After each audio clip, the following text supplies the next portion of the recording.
The first night I saw it, I thought it was just a trick of the forest. A light, soft golden swaying, glimmering between the trees beyond the cabin window. It looked like a lantern. But I hadn't brought a lantern, and no one was supposed to be out there. The cabin was meant to be an escape, just a long weekend alone. Away from the city, away from noise, away from everyone. No phone signal, no neighbors, no distractions. The first day was perfect.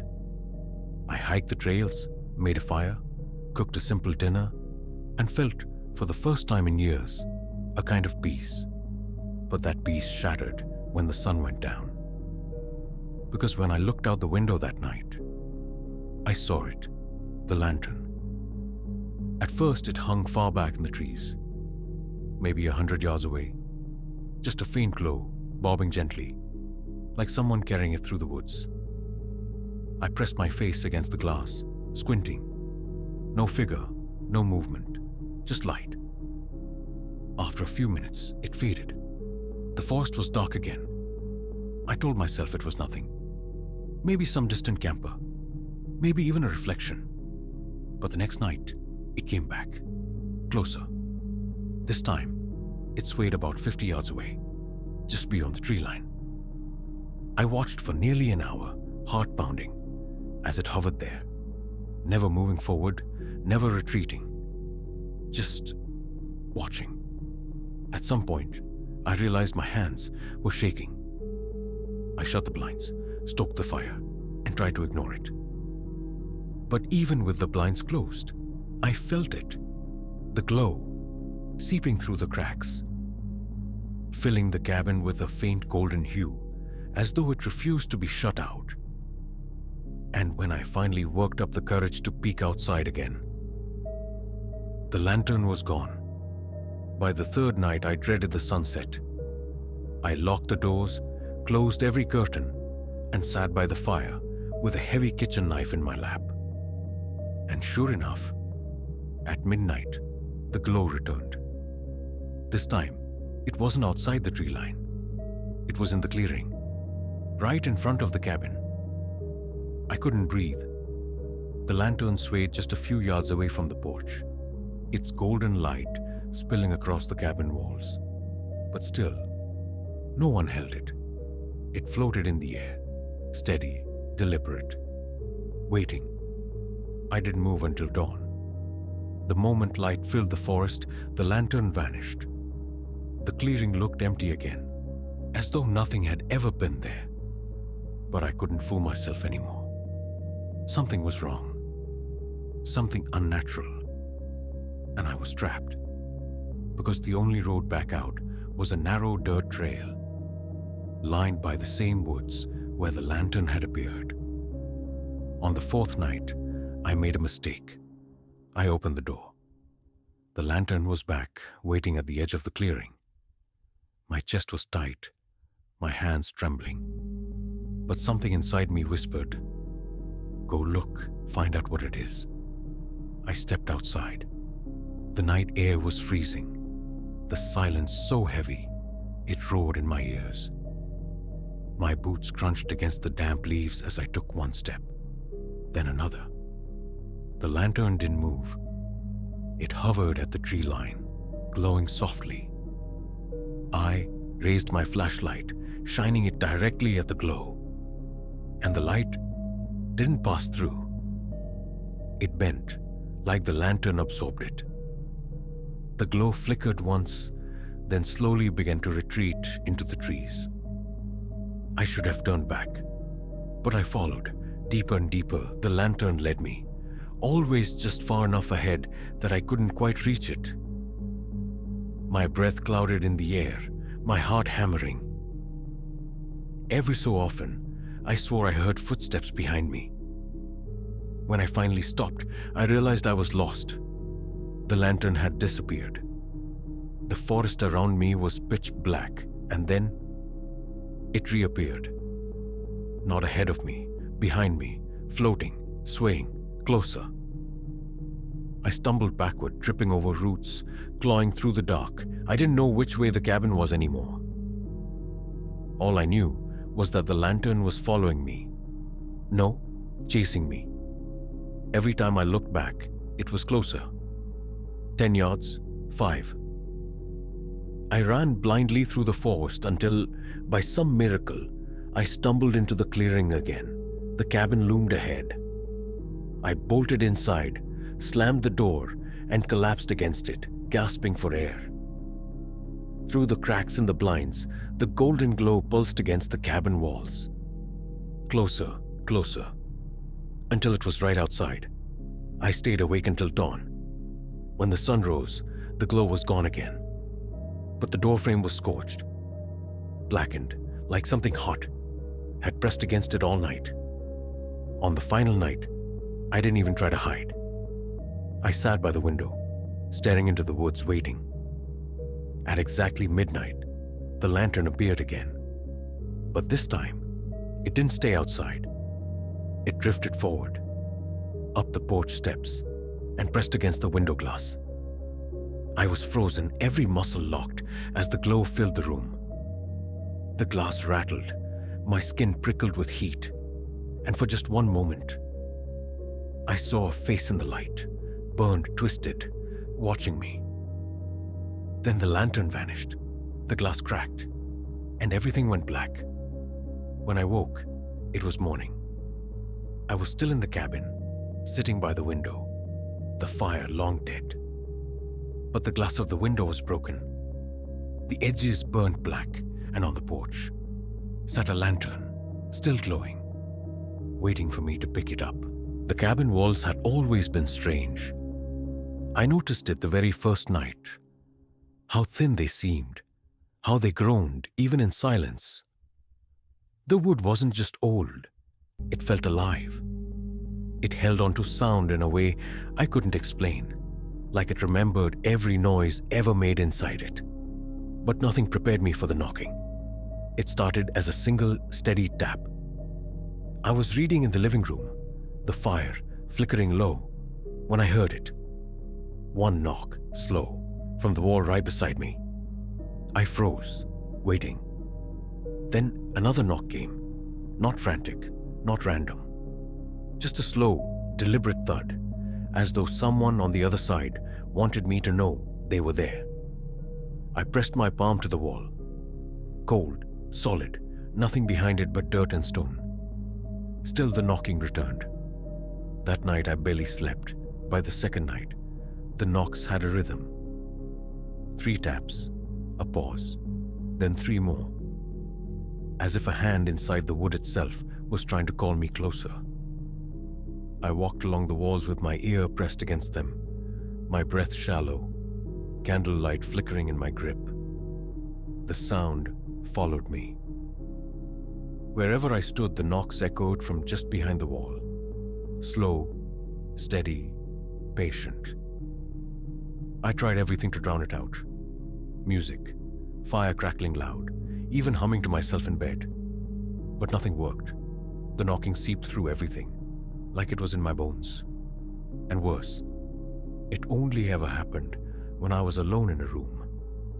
The moment I stepped away, the silence returned, leaving me with nothing but my own heartbeat.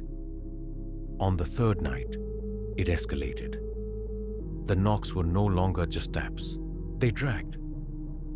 A scraping sound between each strike, like nails sliding across the wood before curling into another thud. I pressed both hands against the wall, whispering, "Who's there?" The knocking stopped. I leaned closer, my ear against the wood, straining to hear even the faintest sound. And then, 3 sharp knocks, so loud they rattled the picture frame hanging on the wall. I stumbled back, gasping, my candle almost going out. For a long moment, the cabin was silent again. But I knew, whatever it was, it had heard me. That night the dreams began. I dreamed of a hand, long pale fingers pressed flat against the inside of the cabin wall. Knocking over and over, I saw the wood bulging outward with each strike, as though the hand was slowly forcing its way through. When I woke, sweat clinging to my skin, The sound was still there. Knock, knock, knock, coming from the wall right beside my bed. I sat up whispering, "Stop. Please just stop."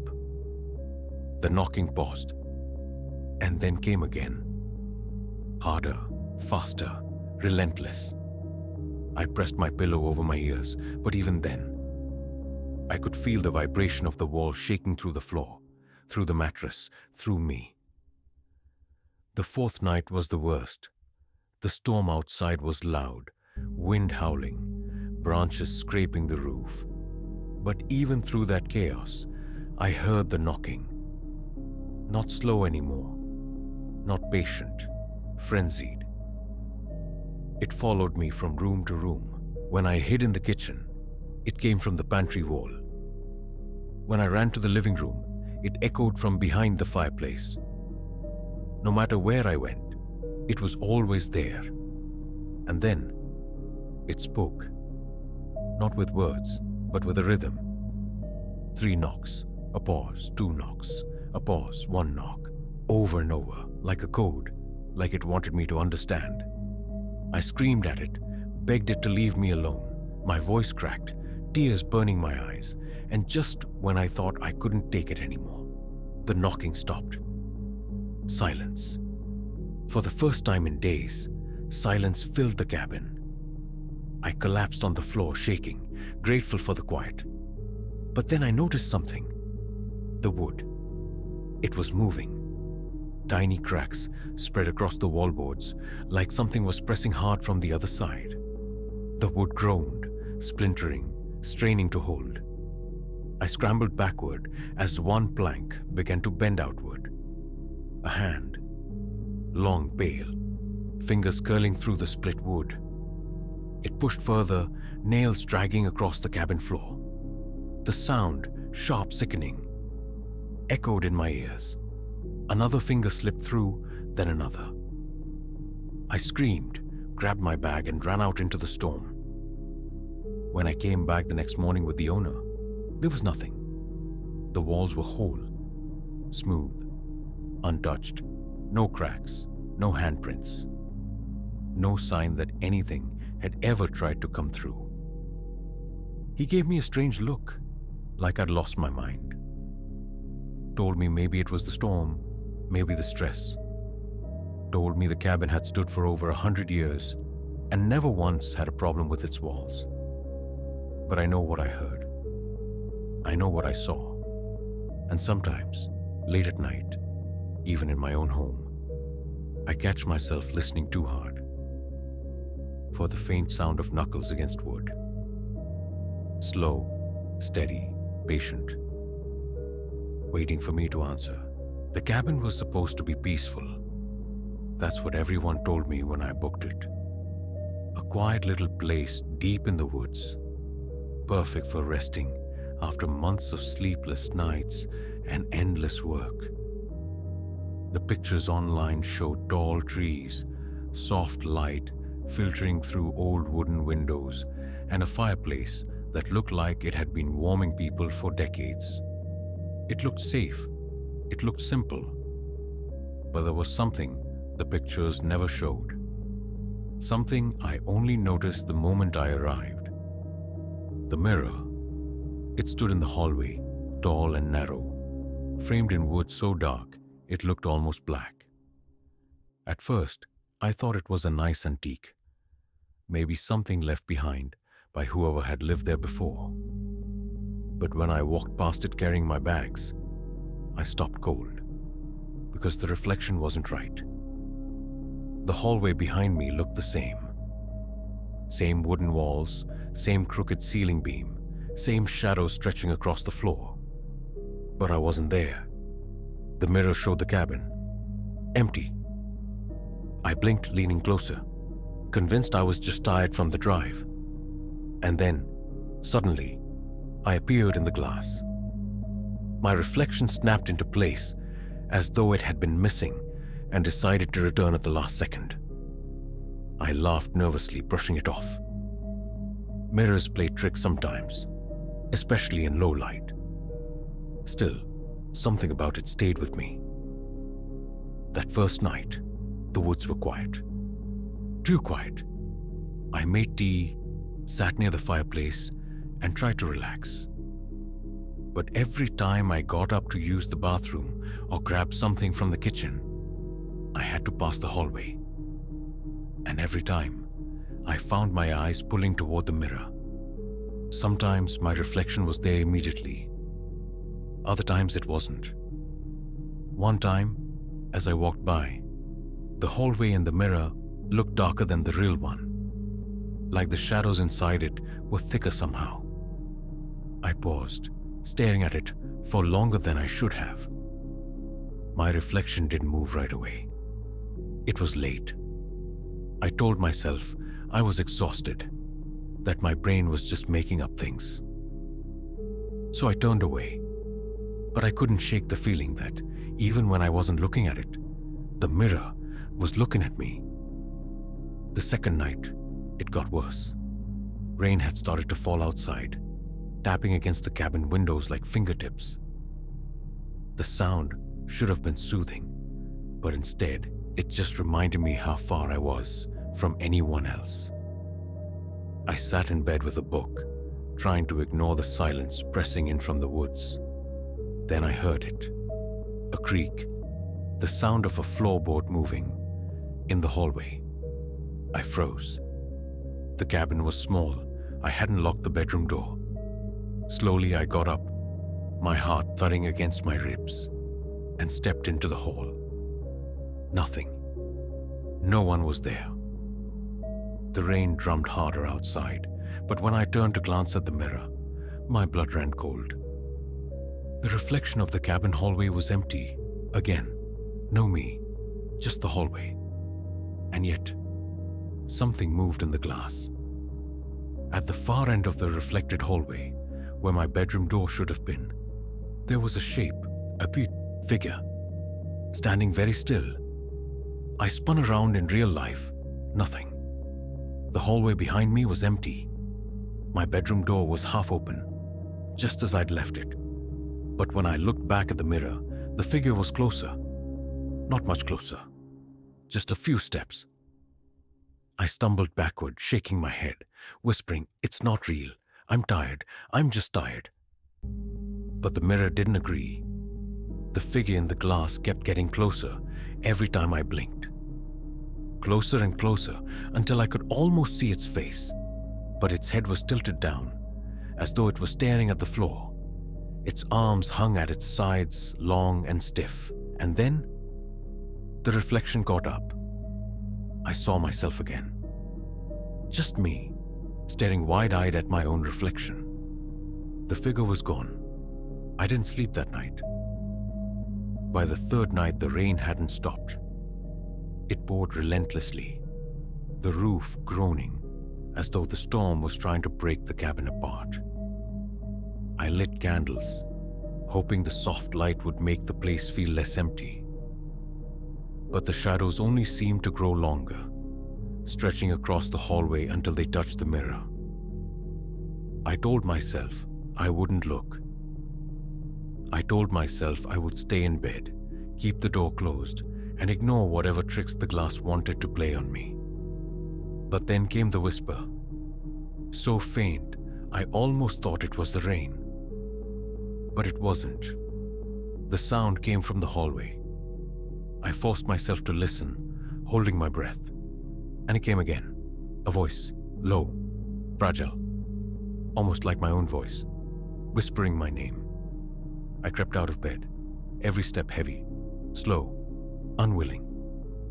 My hand shook as I reached for the candle. The hallway glowed faintly under its light.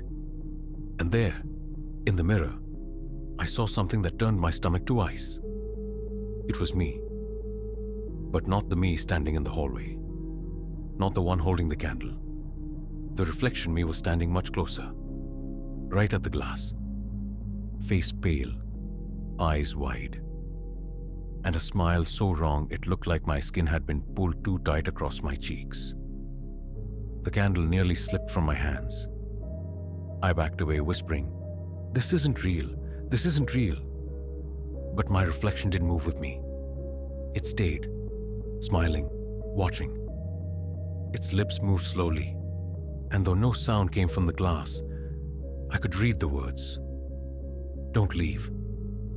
I dropped the candle. The light went out. Darkness swallowed the hallway, and in that moment of silence, I swear I heard footsteps. Not mine, not outside, but inside the hallway, inside the cabin, coming closer. I left the next morning. The storm had eased into a drizzle, and though every part of me screamed to grab my bags and run, I forced myself to take one last look down the hallway. The mirror was gone. There was nothing there but the empty wooden wall. The owner swore there had never been a mirror in the hallway. Said I must have imagined it. Said maybe the isolation and the storm had gotten to me. But I know what I saw. I know what smiled at me through the glass. And sometimes, when I'm home now, walking down my own hallway in the middle of the night, I catch myself glancing sideways at the windows. The shine of the glass, the way it reflects the house around me. And every now and then, I wonder if one night, when I look into that glass, I'll see it again. Not me, but the thing that wears my face. Smiling. Waiting. The cabin was supposed to feel safe. That's why I booked it. Far away from the city, tucked deep in the woods, with nothing but silence and trees surrounding it. A place to rest, a place to breathe. But on the very first night, something happened that I still can't explain. Something that made me afraid of something as simple as a blanket. It started quietly. I had just settled into bed, the firelight dimming, the rain outside tapping softly on the windows. I pulled the thick quilt up to my chin, sighing at the warmth, feeling sleep wash over me. And then, it slipped, not much. Just enough for me to feel the cool air across my chest. I frowned, tugged the blanket back up, and closed my eyes. But minutes later, it happened again. A slow, deliberate tug. The blanket sliding down, exposing my arms. I sat up, wide awake now, clutching it to my chest. Maybe I had shifted in my sleep. Maybe I was restless. That had to be it. But even as I thought that, the blanket gave another pull. This time, I felt the weight, like fingers curling around the edge, dragging it away. I snapped on the bedside lamp. Nothing.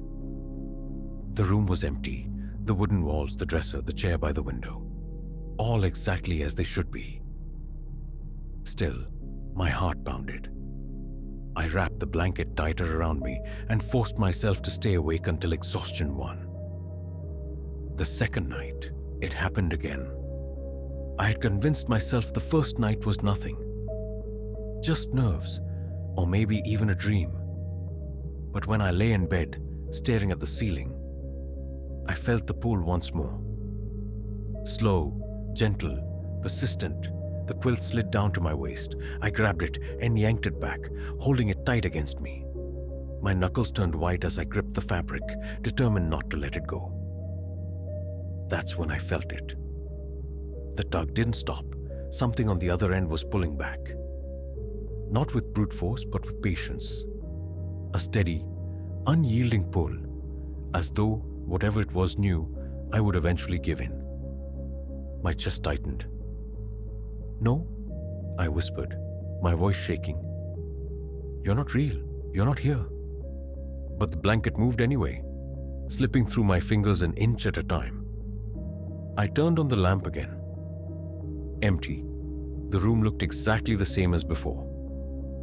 Except now, the blanket lay crumpled at the foot of the bed. And I hadn't let go. By the third night, I was terrified of sleeping. I built a barricade, tucked the blanket under the mattress, wedged pillows against me, even tied part of the quilt to the bed frame with a belt I found in the closet. For hours, nothing happened. The cabin was quiet, the woods outside peaceful. I almost believed it was over. But at 2:13 a.m., I woke to the sound of fabric straining. The belt creaked, the pillows shifted, and then rip. The quilt slid free, pulled out from beneath me with impossible force. I sat up in horror, reaching for it, but it was already halfway across the room, dragging across the wooden floor like something invisible was hauling it toward the door. I scrambled after it, grabbing the edge. "Stop!" I screamed. The quilt froze in place. For a long moment I held it, trembling, staring at the door. Nothing moved. Nothing made a sound. Then, slowly, the quilt was tugged again. Harder this time, so hard I lost my grip. It flew across the room, slammed against the door, and fell still. I didn't sleep the rest of the night. I sat in the chair by the fire, wrapped in my jacket, watching the quilt lie motionless on the floor. Morning came. The cabin looked normal again, but I couldn't shake the feeling that the blanket hadn't just moved. It had been taken. On the fourth night, I refused to sleep in the bed. I dragged my things to the living room and curled up on the couch instead. I left the quilt folded in the closet, thinking maybe, just maybe, it was only that blanket, that if I didn't touch it, I would be safe. But around midnight, as the fire burned low, I felt it again. A tug, this time on the throw blanket from the couch. My stomach dropped. I clutched it to me, refusing to let go. But the pull grew stronger, more insistent. The fabric slipped inch by inch through my fists until I had to use all my strength just to hold on. The fire flickered violently, shadows stretching long across the room. And in the middle of the pull, I felt it. Fingers. Cold, bony fingers pressing against mine through the blanket. I screamed and let go. The blanket flew off the couch, landing in the center of the room. For a moment it twitched, just once, like something invisible had crawled out from under it. Then it went still. I left the cabin at dawn. I didn't even pack. I drove until I saw the highway and never looked back. But ever since that night, it hasn't stopped. No matter where I sleep. Hotel rooms, my apartment, even my parents' house. I wake up to find the blanket slipping away. Always slow, always patient. And sometimes, when I'm too tired to fight, I let them fall. But I never, ever look down to see what takes them.